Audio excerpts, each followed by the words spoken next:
శ్రీ గురుభ్యో నమః. శంకర భగవత్పాదుల సౌందర్య లహరిపై కంచి పీఠాధిపతులు మహాపెరియవ చేసిన ఉపన్యాసాలు మన కన్నులను తెరిపించి అద్భుతమైన నిధిని మనకు పరిచయం చేస్తాయి. సౌందర్య లహరిలోని ప్రతి శ్లోకంలో దేవి నివసిస్తుంది. శ్లోకపారాయణ చేయటం వలన ప్రత్యక్షమైన తక్షణమైన ఉపశమనం లభిస్తుంది. సౌందర్యలహరి పారాయణ అత్యంత శక్తివంతమైనది.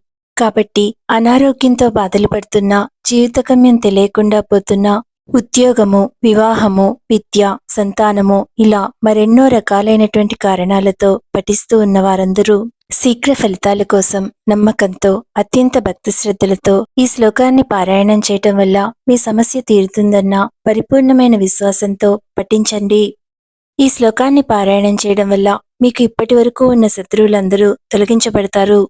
అంటే ఇప్పటిదాకా మీతో శత్రుత్వం ఉన్నవారు కూడా ఈ శ్లోకాన్ని పారాయణ చేస్తూ ఉండడం వల్ల మిత్రులైపోతారన్నమాట.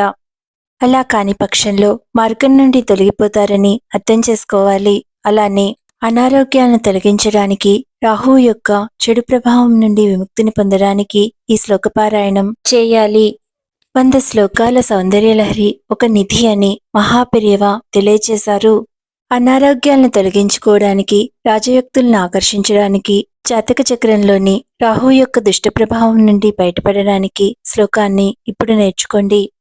క్వనత్ కాంచీదామా కరికలభకుంభస్తననతా పరీక్షీణా మధ్యే పరిణత శరచంద్రవదనా ధనుర్బాణాన్ పాసం శృణిమపి దధానా కరతలైః పురస్తాదాస్తాంనః పురమధితురాహో పురుషికా.